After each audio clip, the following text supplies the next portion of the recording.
لنسجل الهدف الأول في مرمى الإيطاليات.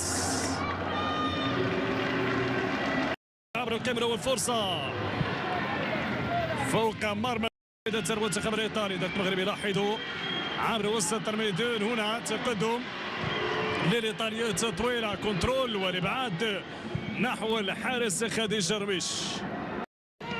سويسرا بلاش مباشرة المنتخب السويسري في ثاني المباريات الإعدادية في هذه اللحظات، فيما تغادر الجيش الملكي وتواصل السنوات رفقة الفريق العسكري. كرة إيطالية، عادة مغربية، استلام الكرة بجانب المدينة أيمن سعود عبر الطرف الأيمن. تحول السريع سيكون مهم جدا بالنسبة للمجموعة.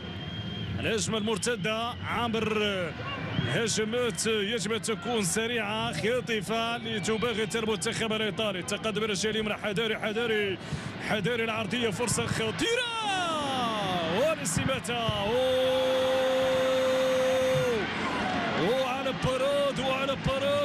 باراد تظهر لهم خديج جرميشي وقبلها ظهرت لهم حنانية الحاج. يعني تدخل كان رائع من جانب حنانية الحاج. الأخطاء الأولى هنا لاحظوا هدف محقق، استماتة من طرف المدينة حنانية الحاج، ثم بعد ذلك على طريقة الحراس الكبار تظهر لهم خديج جرميشي اللي تقدم ورقة اعتمادها وتوقف الخطورة الإيطالية في دقيقة الجولة الثانية. لاحظوا ما شاء الله وفق خديج جرميشي في مباراة اليوم، وفق بشكل جميل.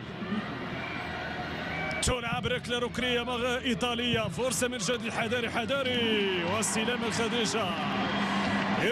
من خديج جرميشي. كلما تصدت للكرات الإيطالية ولا لا للجماهير المغربية ولا كذلك الإيطالية تتفاعل مع تدخلات الحارس المميز خديج جرميش.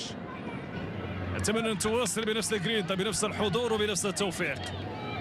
فاطمة تيغراوت، ربما الشوط الثاني لاحظوا التسديدات على المرمى 6 للإيطاليات، 0 للمنتخب الوطني، لكن الفرص والتسديدات المغربية كانت جانبية. هنا حذاري خديج جرميشي تضرب شديد، لكن تركت الكرة تغادر بعد ما كان الضغط من جانب لاعبة المنتخب الإيطالي باربارا بونانسيا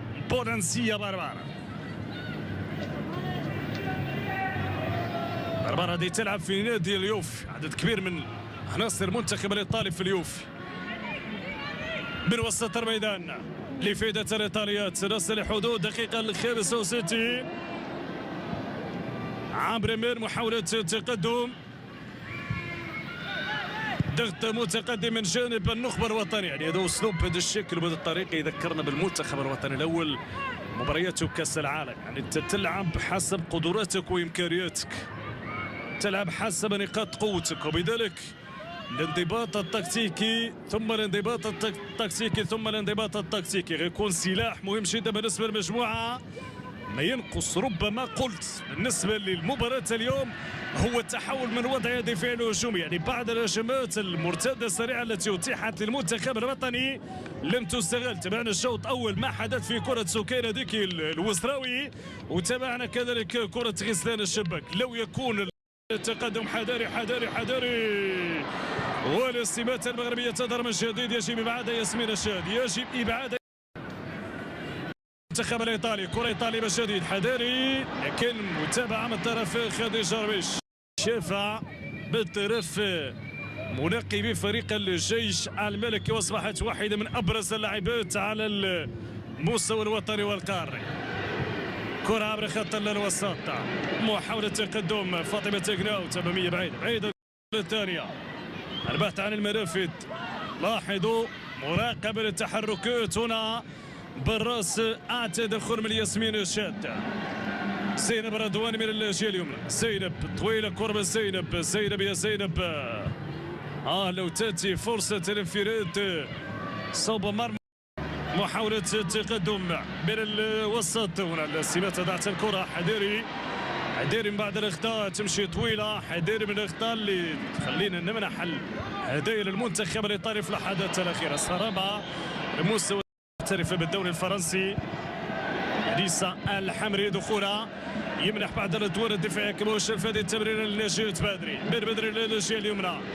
التقدم من زينب الرتواري، زينب اماميه، فرصه مغربيه هنا البحث عن التقدم، لكن يا لاعبة الميلان فالنتينا بيرغاماتشي اللي دخلت في الشوط الثاني على بعد 10 دقائق على نهاية الوتر والطبيعي. يلا كونتر اتاك روسيلا، يا لعبة توتنهام روسيلا، يلا روسيلا يلا روسيلا يلا روسيلا يلا روسيلا، فرصة مغربية. لا لا لا لا لا لا لا لا لا يا روسيلا، ضاعت الفرصة. هذا المشكل الوحيد اللي نعاني منه، هو مشكل إتمام وإنهاء الهجمة من جانب لاعبات المنتخب على مستوى اللمسة الأخيرة. بإمكاننا أن نسجل يعني في أي مباراة. رباط تكتيكي موجود، كتلة دفاعية مستميت. المشكل اللي يحدث هو في التحول فقط تلك اللمسة الأخيرة، من يسدد ومن يمرر. هناك من في بعض الأحيان نفتقد لمن يقوم بعملية التمرير، يعني الكرات اللي برافو للبؤات الأطلس. هذا الحضور وهذه الصورة النهضة والعصور الوسطى والقديمة اليوم، يعني هذا شيء جميل أصبح يرتبط بالأمر بمباريات المنتخبات الوطنية وفي ظل التألق الواضح للفتاة والمرأة المغربية. نعود الى شوب الشديد على 7 دقائق. يلا يجب ان نستميت، يجب ان نواصل. المنتخب الايطالي سيلعب حدث المنتخب الايطالي اماميه الكره، وتغطيه تدار عبر الجهه اليمنى ثم استماتة من طرف نسرين شاد عبر الوسط. برافو نسرين في المئة. مشات تطوير الكره اماميه، فرصه مغربيه لكن هو الحارس حذاري يا خديجة رميشي. حذاري، كل ما بنيتيه في هذه المباراة قد يؤدم بخطأ في آخر اللحظات، لكن خديجة رميشي تتمكن من تدارك الموقف، تدخل الأول ثم بعد ذلك في مناسبتين تتمكن من استعادة الكرة أمام الإيطالية في الوقت أمام ممثل أفريقيا في مجموعته والمنتخب. غلا كثيرا على الكرات الثابتة، وبذلك حذاري من الكرات الثابتة في آخر اللحظات. حذاري من الكرات الثابتة، ركزت كثيرا المدربة ميلينا بيرتوليني على الكرات الثابتة، تنفذ حذاري لبعد فرصة. بذلك تكريم الاعطاءات الرجل تم تسمية هذا الملعب باسمه. حذاري شبت حذاري الكرة لعبت روما فالنتينا. حسنا فعلت اللاعب الايطالي بهذه التسديده البعيده كل البعد عن مرمى الحارس خديجة رميش.